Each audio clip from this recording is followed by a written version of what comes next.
Life hurts, and today I will tell you about all the times life hurt me.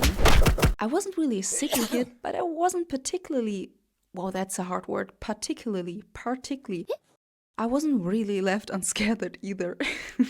Opposite to now, I was a very outdoorsy child, practically born from the mud, and through that I had many opportunities to bite the grass, like a lot. Bless my parents' heart.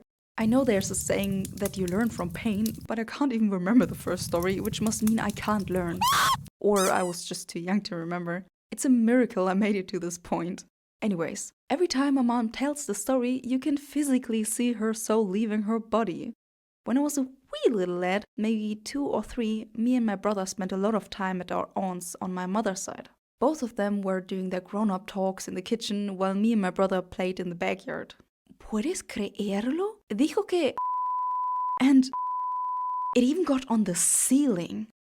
Somehow I made it from playing on the grass to face down in my aunt's pond right in front of my brother. Oh shit. He went straight inside and screamed for my mom. Mom! Mom! Mama! Mom! Unfortunately, my mom thought that my little brother was just being a little shit screaming for her to look at some cool stunt he learned, so she kept chatting with my aunt.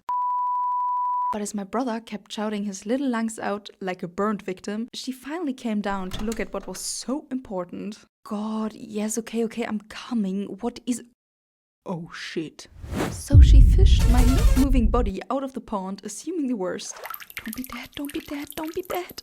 Apparently I was grinning and completely unharmed, and well, somehow I survived that. I guess my big airhead saved me this time. And I'm sure it has no long-lasting damage on my development. I only came out a little weird. And thanks to my brother for saving me. But before we start with the next story, I want to introduce you to the sponsor of this video. It's me, cause I paid for making this video with my blood and sweat and unreasonable amounts of sugar. I don't make money off this yet, so consider subscribing if you want to support me and see more of this kind of content. Anyways, back to the video. Another time I tried to do a handstand in my parents' garden. I'm starting to see a pattern. Maybe we should stop making kids touch grass so much. I was the first kid in kindergarten to be able to do one, so of course I had to practice my craft so I would be ahead of these losers. But it wasn't enough, I had to get better. Somehow my little brain thought that less fingers equals a more impressive handstand. Which, well, not wrong, but also very much stupid if you aren't trained or a Shaolin monk. So as I bent down to swing up my legs, I simultaneously lifted about 9 fingers at the same time, but one soldier was left behind. It was my ring finger on the right side, which snapped instantly into the wrong direction.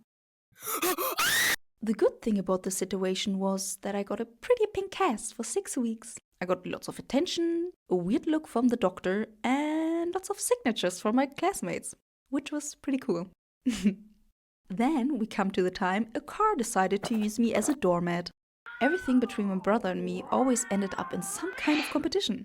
So when we drove grocery shopping and came to a stop in our parking space, the game was on. Who will make it first into the supermarket? Kappa, who's already buckling off and stepping out of the door, or her 2-year-older brother with his newest running shoes? So as I leaped out of the parking space to make it to the entrance, I could already see that I was way ahead of this blood-related loser. Just a few more meters and I will win.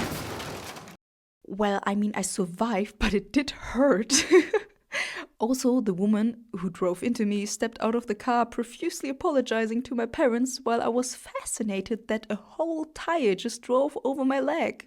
It felt lighter than I expected, and I think the act of getting hit hurt more than the driving over part, but still, I was totally unharmed. Anyways, she really quickly drove away after apologizing and left my parents with a shock and me with a new experience. At least I stopped running into oncoming traffic afterwards.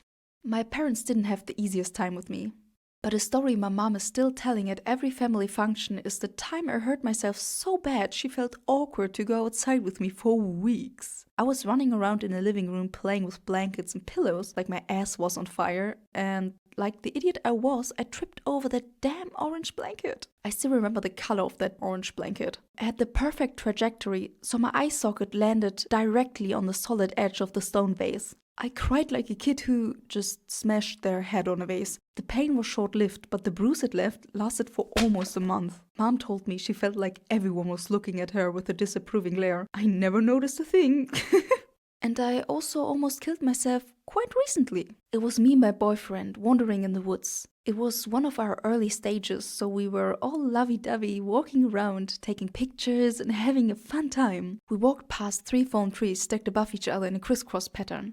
I, as an enthusiastic tree climber since childhood, saw the perfect walkway. As I climbed up the first trunk that was leaning on top of the second one, my boyfriend was taking photos of me from the back, like a tragic romance movie. I misstepped as I hopped onto the second trunk and fell backwards towards the ground. What I didn't see in that moment was that the ground was littered with several thin spiky tree trunks sprinkled across it. As I fell, I slashed my thigh open on one of them and started bleeding like crazy. Luckily, I could grab onto another branch and save myself from worse. My boyfriend stood there, white as a ghost, and on the verge of tears, holding his camera to his chest. He then ran to me and helped me to get the bleeding under control. My dress? Ruined. The date? Fell short. Me? Looking like a bloody ghost hunting the forest while we walked back to the parking lot. Here's the perfect would-be last photo of me a few seconds before I fell into my demise.